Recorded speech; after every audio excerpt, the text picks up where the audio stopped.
Dear students and viewers, welcome back to my channel. I am Uttam Sarkar and you are with the English B.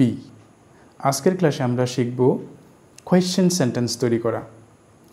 যেমন একটি phrase তুমি কি অথবা do you বা are you এই যে phrase রয়েছে সেই ফ্রেজ দিয়ে আমরা কিভাবে কোয়েশ্চেন সেন্টেন্স তৈরি করতে পারি যেটা ডেইলি কনভারসেশনস বা কনভারসেশনের ক্ষেত্রে খুবই গুরুত্বপূর্ণ।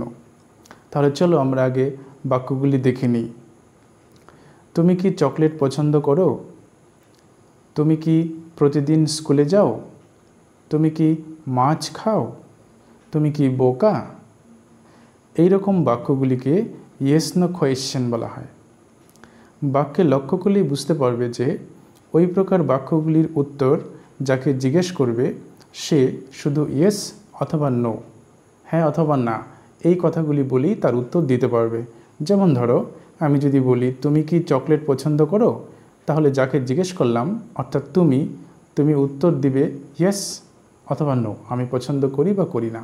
সেই জন্য এই ধরনের বাক্যগুলিকে ইয়েস নো কোয়েশ্চেন বলা হয়। চলো প্রথমে আমরা সেন্টেন্স কনস্ট্রাকশনটি দেখে নিই।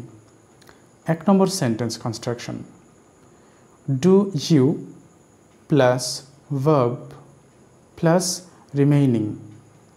এই কনস্ট্রাকশনটি হবে যখন কিছু করা বোঝাবে। যেমন ডু ইউ লাভ ফ্লাওয়ার, তুমি কি ফুল পছন্দ করো বা ফুল ভালোবাসো।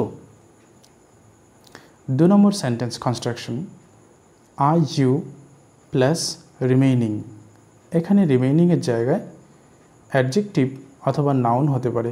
মনে রাখতে হবে যদি নাউন হয় তবে তার আগে ইনডেফিনিট আর্টিকেল এ বসবে। আর এই কনস্ট্রাকশনটি হয় যখন হওয়া অর্থে বোঝায়, তুমি হও এরকম অর্থ যখন বোঝায় তখন এই কনস্ট্রাকশনটি বসে। যেমন আর ইউ ম্যাড, তুমি কি পাগল। আর ইউ আ স্টুডেন্ট, তুমি কি ছাত্র, এই অর্থে। চলো আগের বাক্যগুলি আমরা শিখে নিই। তুমি কি চকলেট পছন্দ করো? Do you like chocolate. তুমি কি প্রতিদিন স্কুলে যাও?